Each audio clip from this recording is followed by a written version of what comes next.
The sun had not yet risen, but the savanna was already alive with the whispers of wind through golden grass, the low rustle of animals stirring from sleep, and the distant murmur of two villages that had never known peace. The river that cut through the plains like a silver thread reflected the first faint glow of dawn, and somewhere along its banks, a cry pierced the air, a newborn's wail, raw and fragile, carried on the morning breeze. It was a cry that no one wanted to answer, yet one that would change the fate of many. The child's mother, Amelie, lay trembling on the soft earth, her body weakened by illness and the long journey to the river.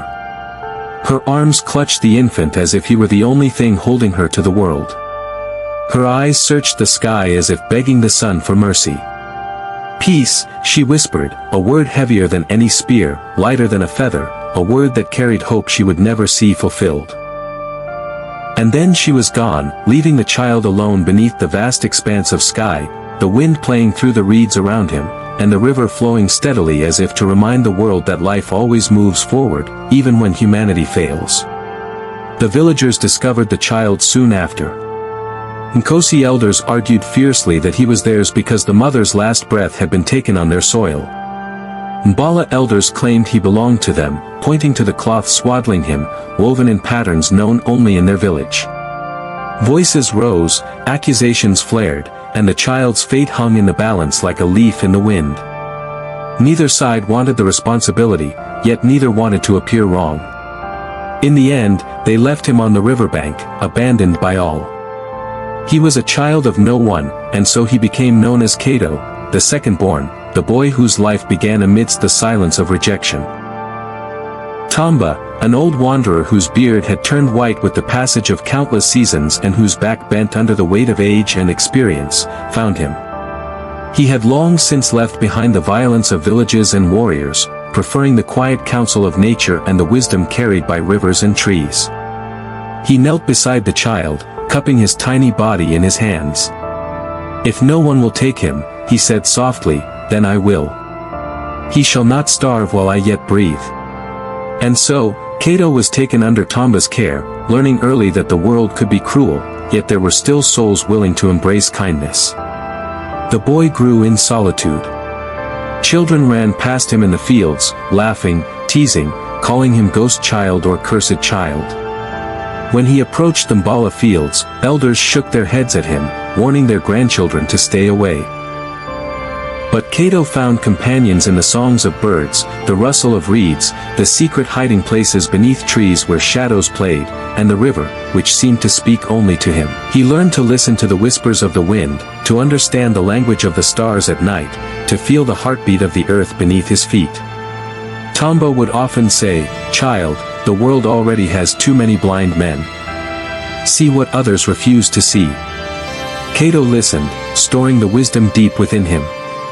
Though the world had rejected him, he carried no bitterness. Instead, he carried empathy so deep that it seemed to overflow in quiet acts of kindness.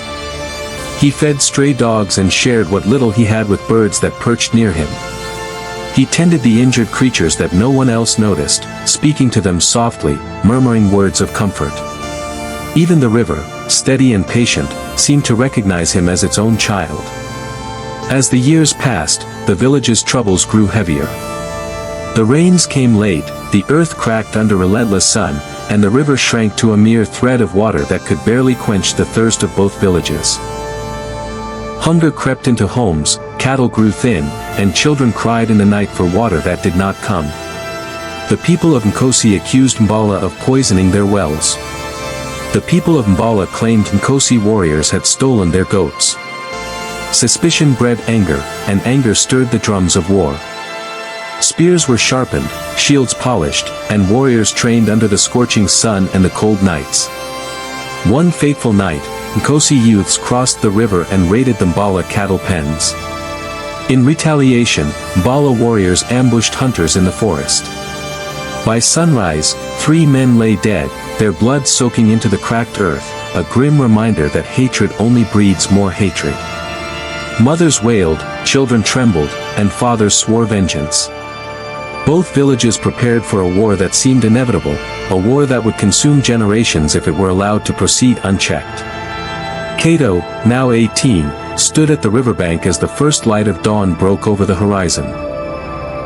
He was tall and lean, shaped by years of wandering the savannah, his dark eyes holding a depth of sorrow and understanding beyond his years. He gazed at the river, his voice barely above a whisper, "You flow to both sides. You feed both. You ask no one their name. Why can't men do the same?" The river, calm yet powerful, reflected his image back at him, as if granting silent agreement to his unspoken plea. That night, he decided that silence would no longer serve the world. The villages were preparing to march, to spill blood in the name of honor, pride, and long-held grudges. Kato would speak, though it would place him in danger, though it would force him to stand alone against the weight of centuries of hatred. He walked first in Kosi, moving silently past wary warriors, and stood before their chief. "You hate Mbala," he said, his voice clear and strong, "yet when your children thirst, the river quenches them. That same river feeds Mbala. Will you split it in half? Will you drink only what flows on your side?" Some warriors laughed bitterly, calling him mad, while others shouted that he was a spy, but a few grew silent, unsettled by the simple truth in his words. He slipped away before they could seize him and crossed the river under the light of the moon, stepping into the territory of Mbala with the same resolve. There, he stood before their chief and said, "You hate Nkosi, yet when your crops thirst, the rains fall on both sides. Will you ask the clouds to choose? Will you eat only what grows under your half of the sky?" Again, many cursed him, raised their spears, and shouted for him to leave, but some lowered their eyes, shaken by the clarity of his words. The first rays of dawn brought war drums, and both villages marched toward the river, the air tense with the threat of bloodshed, the earth trembling beneath their steps. Children clung to their mothers, elders whispered prayers, and the river waited silently, a witness to the fury of men. Kato stepped into the center where both sides could see him, carrying no weapon, bearing only courage and the strength of truth. "Look at me," he cried. "I am the child of none. Rejected by Nkosi, rejected by Mbala, yet I am alive because an old man showed mercy, because the river fed me, because the land sheltered me. If you kill each other today, who will care for your children? Who will protect them from hunger, from sickness, from grief? The river does not ask who deserves water. The rain does not ask whose crops are more sacred. Why do you?" Silence fell over the warriors. Chiefs shouted for quiet, but Kato raised his arms higher, tears streaming down his face. "Your hate blinds you. You think your enemy stands across the river. Your true enemy is hunger, drought, disease, and fear. These are the things that will destroy your children if you persist in killing each other. The river, the land, and the sky do not choose sides. Why should you?" One by one, spears began to lower. Some warriors wept, some gasped, some looked at their neighbor with shame. Still, not all were moved. Some chiefs demanded blood, invoking stories of betrayal and loss, insisting that honor could only be defended with violence. Kato did not flinch. He stepped into the river, water rising to his waist, and spread his arms wide. "If you must spill blood, spill mine first," he shouted. "Strike me down, the child of none. Let my death feed your anger if it will end this madness. But if you have even a grain of mercy, lay down your spears. Let the river carry your hatred away." His voice shook, but it swept over the warriors like a storm, breaking the walls built by fear and pride. Slowly, shields fell, weapons clattered, and cries of relief rose from women and children. The chiefs of both villages met in the center of the riverbank, seeing in Kato the futility of centuries of enmity and the possibility of peace. That day, under the blazing African sun, an orphan became the bridge of unity, a living testament to courage and compassion. After that day, the river no longer simply divided the villages, it became a symbol of hope, a reminder of what courage and empathy could achieve. But the path to lasting peace was not instantaneous. The warriors lowered their weapons, yet suspicion still lingered in their eyes, etched into their minds like shadows that refused to disappear. Mothers whispered in hushed voices to their children, warning them that enemies might still lurk, and elders argued in council that trust could never be rebuilt so easily. Kato knew the work had only begun. He walked from one village to the other each day, barefoot along the dusty paths and through tall grasses, carrying nothing but the words he had learned from Tomba. His presence was at first unsettling. Children hid behind their mothers, wary of the boy who had stopped a war, unsure whether he belonged to them or some larger destiny they could not yet comprehend. But slowly, as he shared his knowledge of the land, his understanding of the river, and his gentle guidance, the fear began to fade. Kato taught the children how to read the signs of approaching storms, where to find clean water in the driest months, and how to care for sick cattle before illness spread. He spoke of sharing rather than stealing, of listening rather than striking, of seeing the humanity in every face across the river. It was during one of these days, as the sun dipped low and painted the savanna in colors of fire and gold, that a boy from Bala, a small and timid child named Juma, approached Kato. "Why do you help them?" he asked quietly, his eyes wide with curiosity. "They hate us. They have always hated us. Why do you risk yourself for them?" Kato knelt, bringing his eyes level with the boy's. "Because hatred only grows when it is fed. Because if you do not show mercy, the cycle will never end. If someone has the courage to care when it is difficult, that courage spreads. One small act can change the world, even if you do not see it right away." Juma looked at him, silent, trying to understand, and then nodded slowly. That moment, small though it seemed, was the seed of change. The days that followed were not without challenges. Some elders of both villages whispered in secret that Kato's influence was dangerous. "He is a child of none," they said. "Who gave him the right to tell us how to live? Who says he understands honor?" Yet, even they could not ignore the subtle shifts in the villages.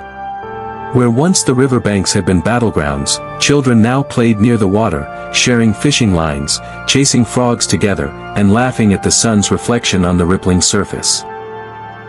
Mothers who had once avoided each other exchanged greetings, cautiously at first, then with warmth. Slowly, the first tendrils of trust began to grow. Kato spent hours listening to the stories of the elders. He learned of the ancient feud that had begun over a misunderstanding about land, of a stolen cow that had led to decades of revenge, of promises broken and retaliations that escalated beyond reason.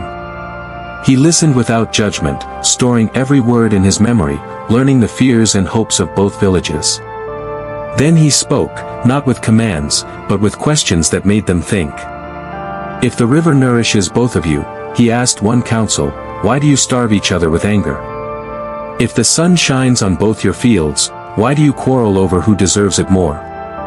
And slowly, they began to answer, not with anger, but with reflection.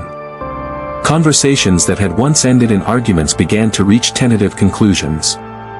Agreements were made, shared fishing days, cooperative planting, communal care for sick animals.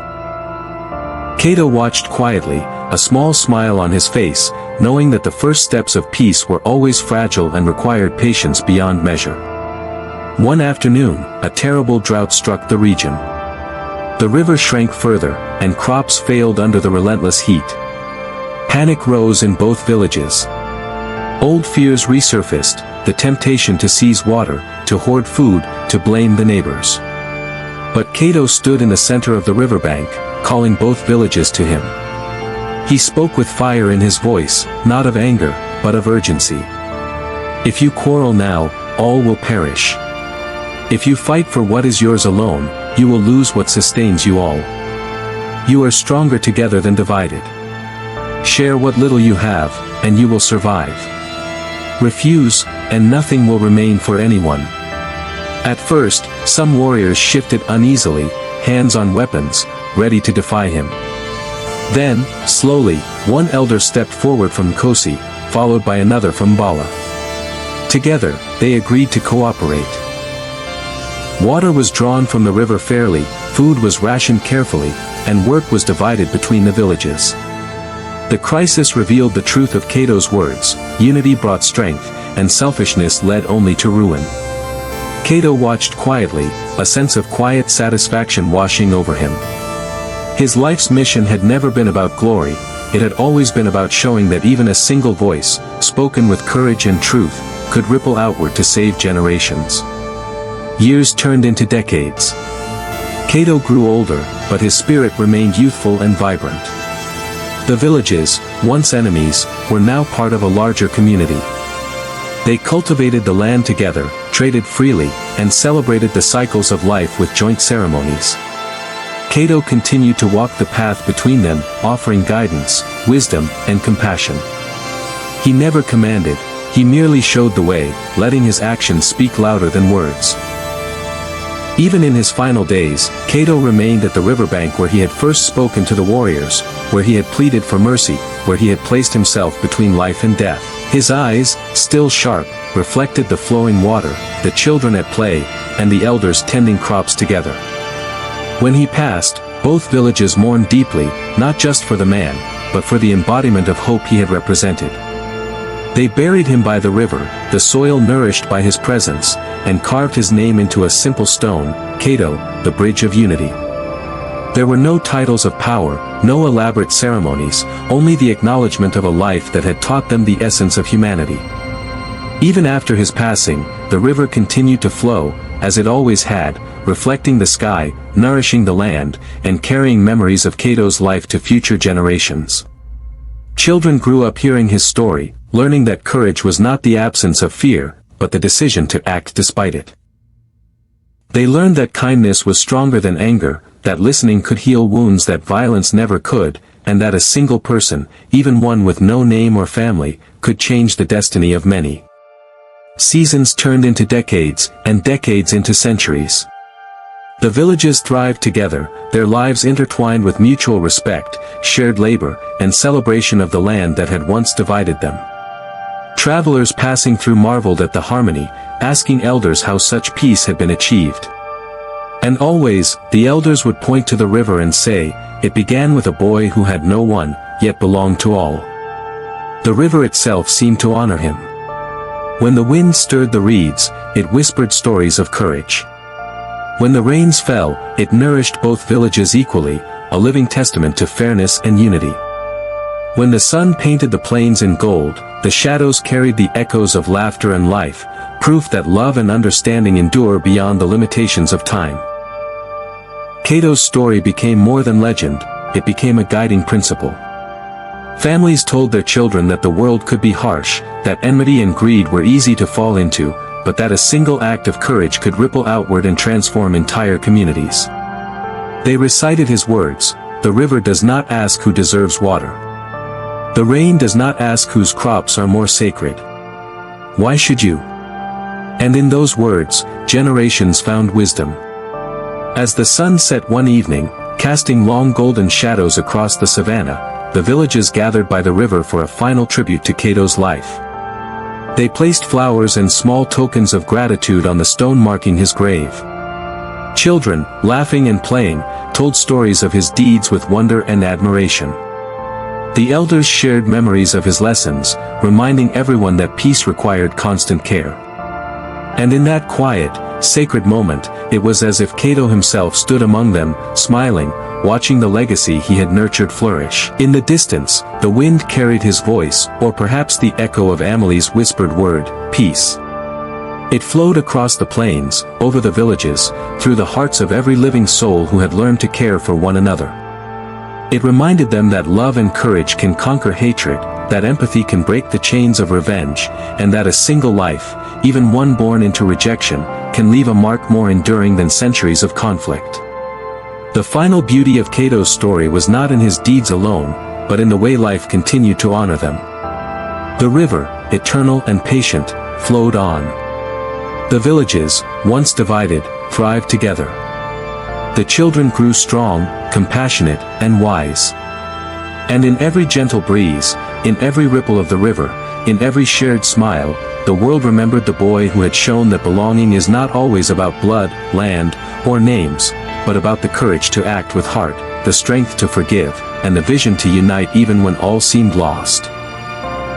And so, the Savanna, golden and eternal, carried Kato's legacy forward, teaching all who would listen that even the smallest voice, spoken with truth and love, can echo across generations, change destinies, and turn a land once divided by hatred into a place of enduring harmony. His story, a tapestry of courage, empathy, and wisdom, remained as timeless as the river itself, a reminder that peace is not a dream but a choice, one that begins in the heart of a single brave soul.